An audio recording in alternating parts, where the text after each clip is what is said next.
шив асуултаа тавья.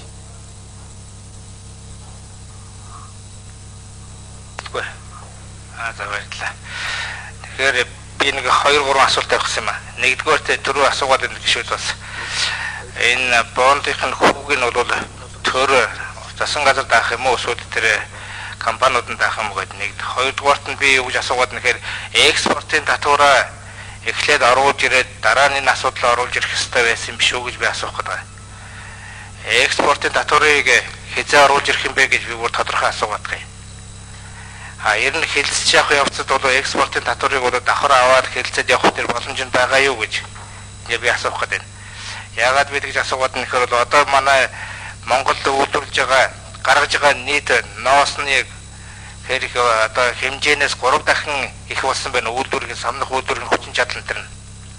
Энэ үйлдвэрүүдийн 60-аас дээш хувь нь хятадууд эзэмшиж байна энэ үйлдвэрүүдийг. Энэ үйлдвэрүүд Монголд харин ч тэр туул голомт руу хамаг бохироо хасгаад угааж аваад гарч байна. Энэ үйлдвэрүүд энэ тэр бол гарч байгаа хятадууд нь бол нарийн ноос ноолуурууд нь болохоор хятадынхаа нийлүүлж хагаад энэ бол хятадын ноолуур гэдэг үнэтэй зарж байна. Бүдүүн хамаг мууг нь болохоор өссөн Монголын ноолуур гэж хэлээд хямдхан $30-40 хямдхан зарж байна. Экспортын татвар нь нэгэн талаас нийт одоо ноолуураас 3 дахин хүчин чадал нь өсчихсэн болвол одоо би бол ойлгохтой бол тэр малчтын ноолуурын үнэнд бол нөлөөлөхгүй гэж би ойлгоод байгаа. Тийм болохоор эхлээд энэ экспортын татварын асуудлыг бол давхар ярих шаардлагатай юм болов. Бүр тэр байтхан миний ойлгож байгаагаар бол энэ асуудлыг бол бүр одоо оруулж иж байгаа асуудлаас төрүүлж ярих хэрэгтэй болов гэж би бодож байгаа юм. Мэдээж бол уул уурхаагаас гадна өөр экспортынхаа салбаруудыг дэмжихийг бодлого яах вэ? Тэр бол ойлгомжтой асуудал. Гэхдээ би энийг экспортын татварын асуудлыг бол дахин асуугаад байна. Ягаад гэвэл энийг бол яаж шийдэх юм бэ? Энийг бол давхар шийдэж явах юм уу? Эсвэл одоо энийг төрүүлээд барих хэрэгтэй юм болов уу гэдэг би асуух гэдэг. За баярлалаа. За Гүрэл Батарсаад гэсэн ингээд хоёр үндслэлээр нь бол дэмжигдээгүй. Юуны эхний үндсэл нь юу гэхээр энэ бондыг гаргах юм бол малчтыг дэмжиж байна. Үндэснийхээ үйлдвэрлэгчдийг эзэн бүтээгдэхүүн үйлдвэрлэж байгаа үйлдвэрүүдийг бас дэмжиж байна гэж хуулингийн үзсэн.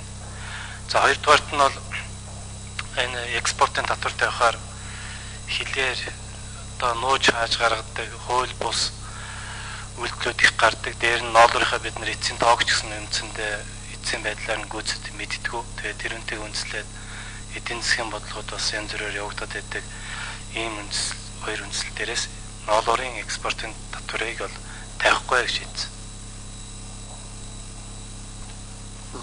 За. Нэмхүү.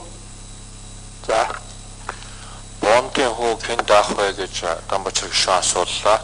Бондын хөөг энэ бондыг авч хэрэгжилж байгаа аж ахуй нэгжүүд өөрсдөө даах болно.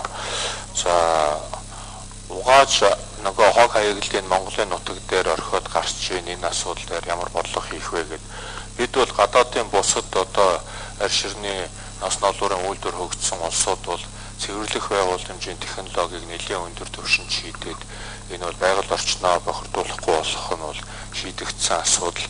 Бид мэдээж одоо түүхийгээр нь экспортлоод байх зорилго байхгүй учраас одоо энэ химийн цэвэрлэх байгууламжийг яг орчин үеийн технологийн дагуу барьж байгуулад байгаль орчноо бохирдуулахгүйгээр одоо бүтээгдэхүүнээ үйлдвэрлээд явах зорилготой ажиллаж байгаа. Тэгээд концессийн хуулийн дээр бол нөгөө 180 хэдэн бараа юуны энэ орчихсон байгаа. Тэгээд энийг бол нийслэлийн засаг даргын тамгын газар хариуцж